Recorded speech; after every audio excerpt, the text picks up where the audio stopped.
Hello guys, hi, nagaa jirtu daawwattoonnii fi hordoftoonni chaanaalii keenya.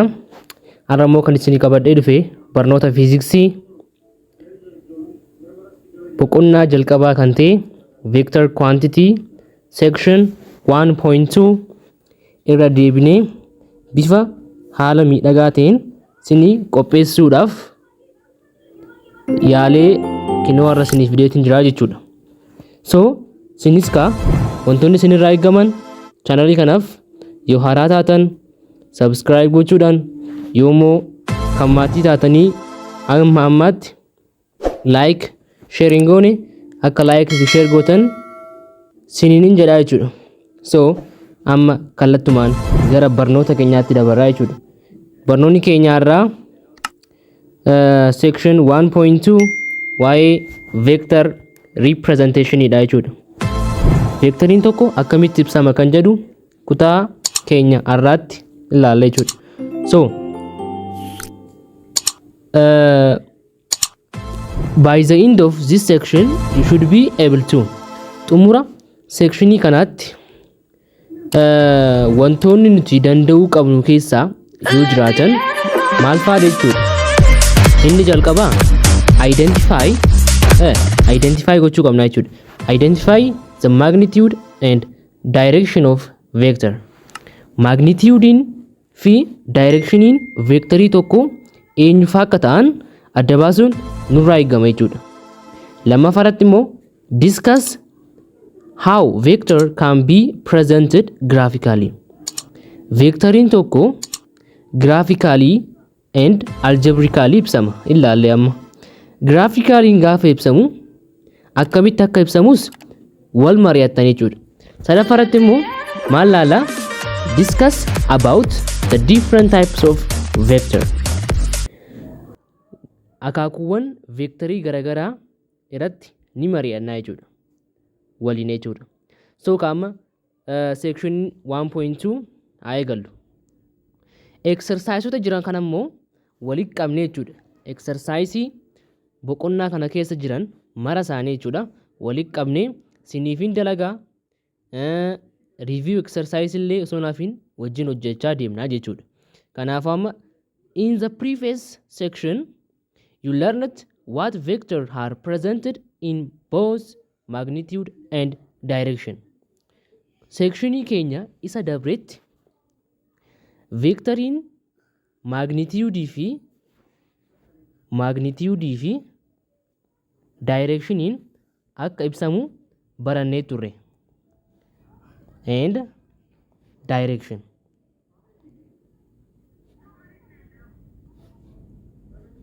And also what? And directioniin akka ibsamu laallee turre. Previous section yookiin immoo sectionii now section yookiin immoo sectionii hammaa keenya irratti immoo vectoriin tokko haala kamiin ibsamuu danda'a? Magnitude fi directioniin ibsamuu danda'a turre mire amma immoo haala kamiin ibsamuu danda'a kan jedhu har'a waliin ilaalla jechuudha.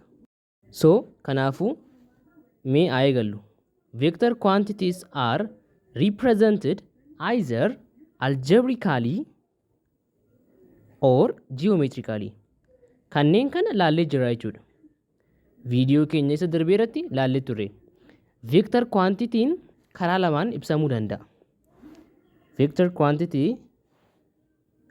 described two way. Vectors quantity bakka lamatti karaa lamaan yookiin immoo karaa lamaan ibsuun ni danda'ama jechuudha. Karaan jalqabaa maali? Vectors described by what? By algebraically and geometrically. Karaa lamaan kanaan vector quantity tokko ibsuun ni danda'ama jechuudha. Mee akkamitti algebraically ibsamuu danda'a? How? Vector can be represented algebraically. So they are presented by bold letter. Algebraically vectoroonni jechuudha akkamitti ibsamu maal fayyadamuudhaan seetan kan isaan ibsamuu danda'an inni jalqaba bold letter qubee fakkeenyaaf amma qubee furdisnee gaafa barreessinu jechuudha. Like this. Akkatti gaafa barreessinu kun vector A dha jechuudha.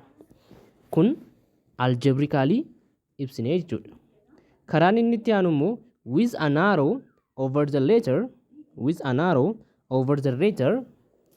For example, qubee tokko barreessine kun vector A dha yoo jenne qubee ni barreessina gubbaarra maal keenya xiyya keenya jechuudha. Arrow. Arrown tun maal agarsiisti? Directionii vectorichaa agarsiisa jechuudha. For example, like this. Akkuma reefu amma isinitti agarsiisetti bifa kanaan ibsina jechuudha. On the other hand,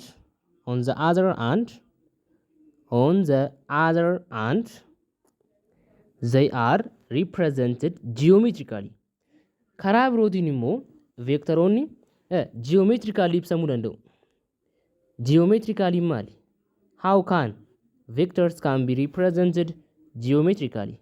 So geometrically jechuun iskeelii mijaa'aa ta'e kaasuudhaan iskeelii gaafa isiniin jedhu bifa kanaan jechuudha. Like this.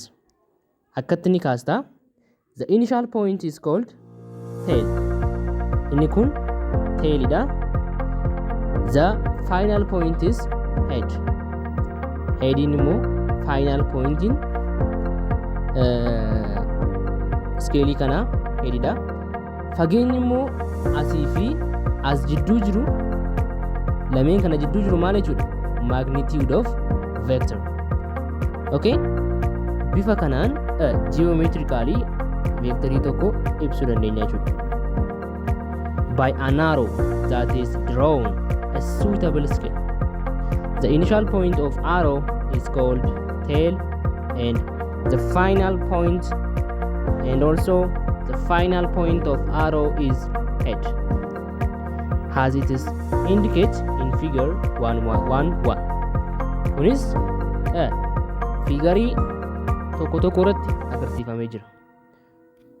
Figariin kunis maal ibsa? Bifa kana like this daawwachuu dandeessu jechuudha. Yookiin immoo look dandeessu, ilaaluu dandeessu jechuudha. Ka'umsi jalqabaa tailidha, ga'umsi headidha. Kuni maal agarsiisa? Akkana gaafa jedhu directionii agarsiisa. Fageenyi immoo inni kun jechuudha. Fageenyi kun inni as jidduu jiru immoo magnitude vectorichaa nu ibsaa jechuudha. I hope akkasinii galee abdiin qaba jechuudha. Vectoriin tokko akkamitti akka ibsamu karaa lamaan akka ibsamu. Two ways. The first one is algebraically bold letter or a letter above with an arrow over the letter akka ibsamu. Akkasumas geometrically suitable scale kaasnee bifa saniin ibsuu akka danda'amu amma ilaalee jira jechuudha. For example akka fakkeenyaatti yoo fudhannee jechuudha. Fakkeenyota vectorii keessaa mee displacement fudhannee akka fakkeenyaatti ilaalla. Amma displacement. Amma displacement can be represented by the expression this, like this. Akkatti ibsamuu danda'a jechuudha displacement. For example, akkatti dubbisnee 50 kiiloomeetira jechuu dandeenya. 50 kiiloomeetira jechuu dandeenya. Bifa kanaan jechuudha. 50 kiiloomeetira. Kana maaliif hojjete? Algebraically jechuudha waan ta'eef maal fayyadamnaa jechuudha? Bold letter. Yookiin immoo 15 kiiloomeetira due to what? Due to south west. South west. Kibba jedhamu jira jechuudha. Displacementiin isaa kiiloomeetira 50 south west jedhamu jira jechuudha. So isa kana bifa kanaan ibsuu dandeenya jechuudha. Bifa kanaan like this. Bifa kanaan S over an arrow equal with 15 kilometers south west. Bifa kanaan ibsa ibsamuu danda'a jechuudha.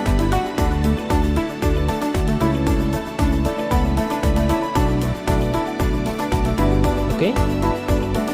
The magnitude is also indicated. Magnitude yeroo mara maal ta'uu qaba jechuudha. Absolute value keessa naqamuu qaba. Okay? Absolute value keessa akka naqamee taa'uu qaba jechuudha. Kanatti dhufna rakkoon qabu. Mee amma immoo the length of the arrow fiigarii kana gubbaatti ni daawwattumi. Fiigarii kana gubbaatti wanti jiru maal seetanii inni jalqabaa fiigarii kana gubbaatti wanti jiru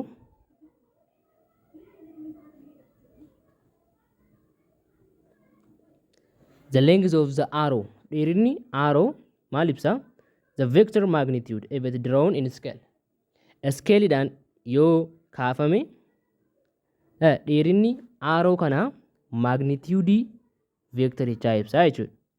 The arrow head represent the vector direction. Headiin arrow kanaa immoo directionii vectorii sana agarsiisa jechuudha. Fakkeenyaaf amma yoo akkatti kaafame headiin kana yoo ta'e directionii vectorii kana northidha. Yoo akkana ta'e immoo directionii vectorii kana eastidha. Akkasumas yoo akkana ta'e westidha. Yoo akkana ta'e immoo southidha jechuudha. Kanaan beekuu dandeenya jechuudha. Directionii vectorii tokko bifa kanaan beekuun ni danda'ama jechuudha. Okay, bifa kanaan ibsama jechuudha. Mee ammas example dabalataa haa ilaallu. Kan kitaabarra jiru jechuudha. A distance of 2.0 kilometer which is scalar quantity is denoted by 2.0 kilometer. Whereas displacement of 2.0 kilometer is some direction. Amma gaafa distaansii ta'u wanti nurraa eeggamu distaansiin 2.0 kilomeetira bifa kanaan ibsuu dandeenya. Because distaansiin skalarii waan ta'eef. Distance is scalar. Distance is what? Scalar, sorry. Scalar. And displacement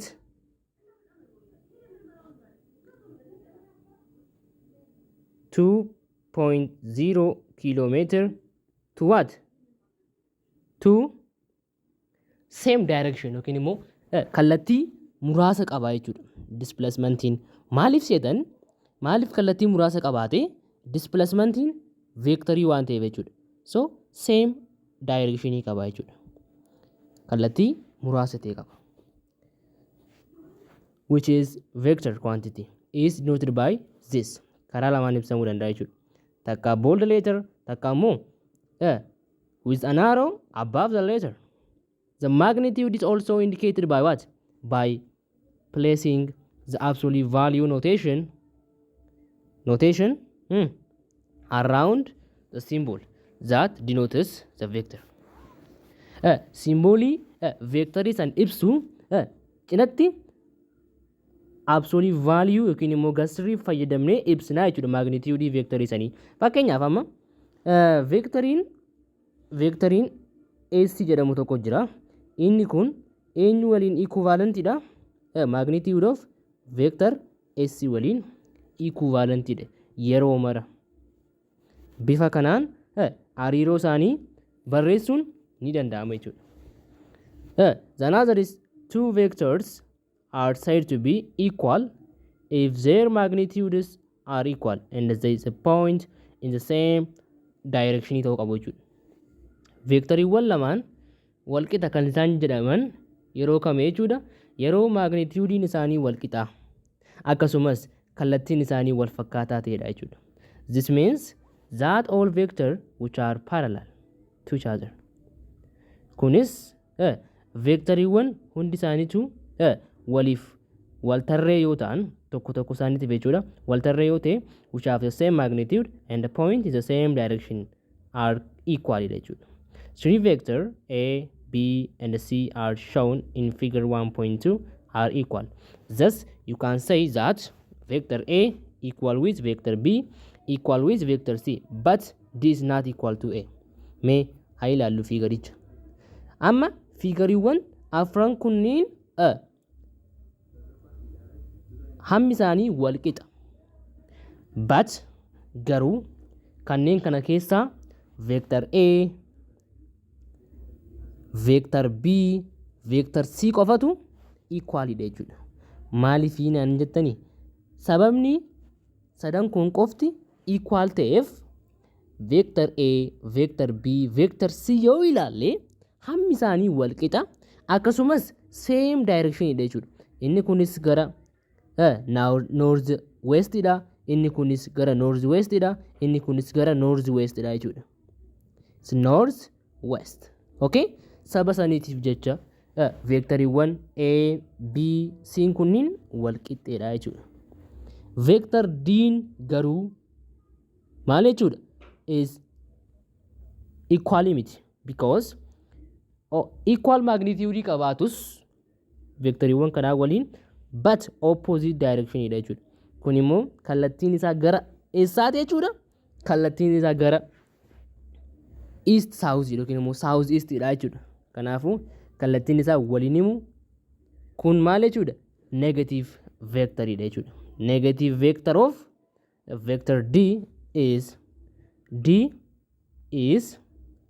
negative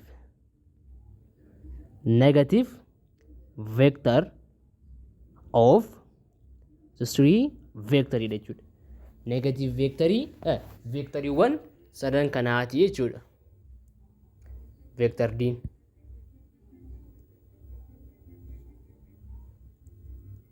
Asittis ni ibsa. A vector here, vector D, which has the same magnitude has A, but has opposite direction, is called negative of vector A dha jechuudha. Or kunis akkamitti ibsama? Vector D akkam eenyu wajjin wal qixa?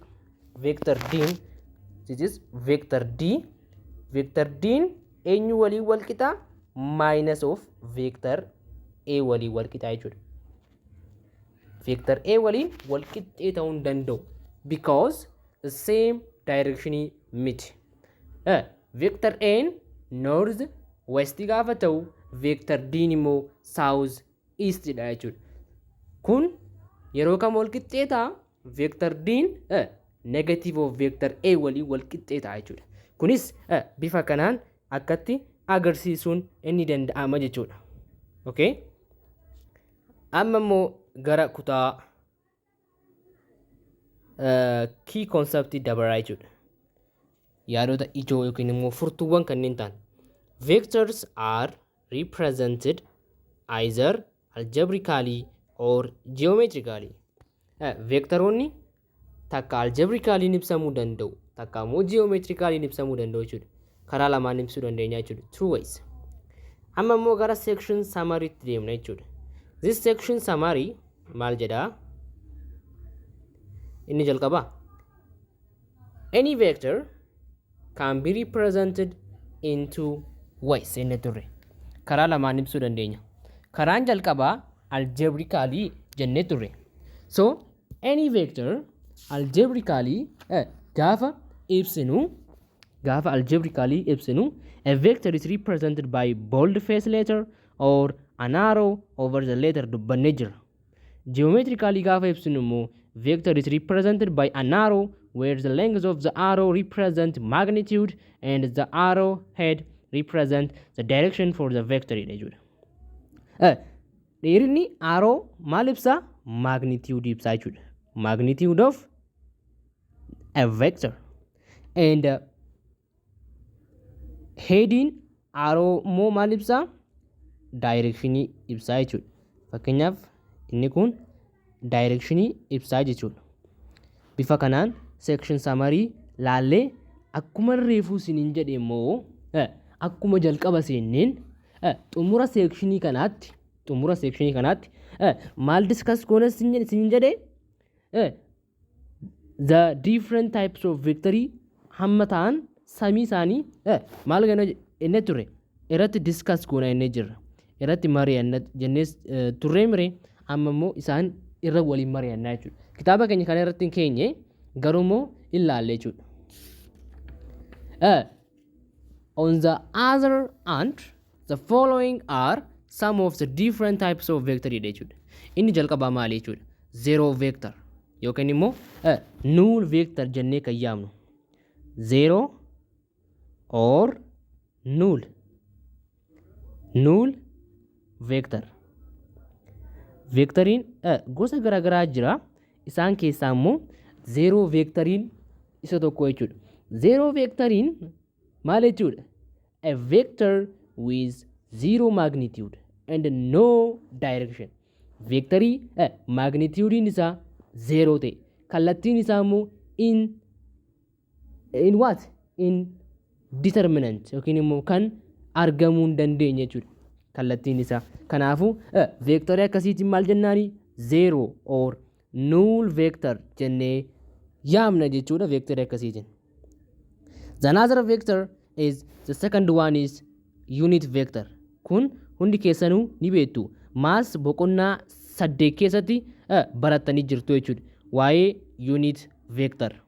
By the way, maas boqonnaa 9tti namni waa'ee vectorii barate amma kutaa 10 gaafa seenu fiiziksii unity kanatti waa'ee vectoriin isaan dhibu jechuudha. Kanaafuu what is unit vector? Unit vector jechuun a vector that has magnitude equal to 1. Magnitude isaa tokko waliin yoo wal qixxee ta'e vectoriin sun unit vector jennaan jechuudha. The third one is equal vector. Kana reefus dubbannee ammas siniifin ibsaa jechuudha. Equal vectoriin immoo they have the same magnitude and the same direction yoo qabaatan vectoriiwwan lamaan sun equal vector jedhamanii yaamamu jechuudha. Bifa kanaan yoo qabattan gaadha jechuudha. Inni afuraffaan immoo negative of a vector jechuudha. Negative of a vector. Akkuma reefu fakkeenya sadansan isinii kaase negative of vectoriin A, B, C equal vectorii ta'anii vector D immoo negative of vector A akka ta'e reefu isinii ibseetii jira. Kunis maal nutti agarsiisa? It is indicates a vector that have the same magnitude but opposite direction with a given vector. Given vector yookiin immoo vectoriin nu kenname waliin kallattii faallaa yoo argaman but the same magnitude by the way. Kallattiin isaanii garagara garuu hammi isaanii wal qixxeedha. Vectoriiwwan akkasiitiin negative of vectorii jennee yaamna jechuudha. Isaan kanneen biroollee numa jiru. Amma immoo nuti isa shanaffaatti adaballu jechuudha. Shanaffaan immoo vectorii akkamiiti? The fifth one is collinear. Collinear. This collinear vectoring they have what? Same line. Yookiin immoo laayinii wal fakkaataa yoo qabaatan they have the same line yoo ta'an vectoriiwwan lamaan sun collinear vector jedhamanii beekamu jechuudha. Laayinii wal fakkaataa irra yoo jiraatan vectoriiwwan lamaan sun collinear. Col means jecha Greekii col jechuun col means same jechuudha. Same.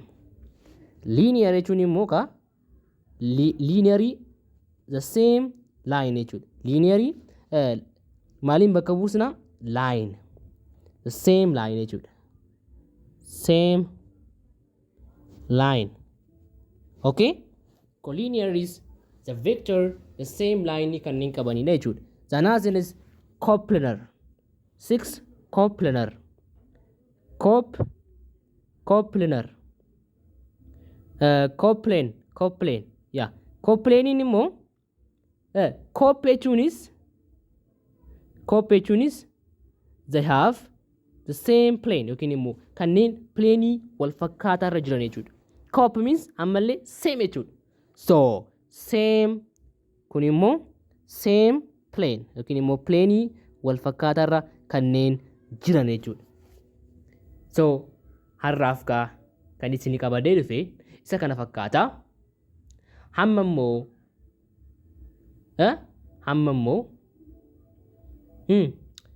seekshinii isatti aantutti wal agarrutti nagaa naaf turaa. Galatooma.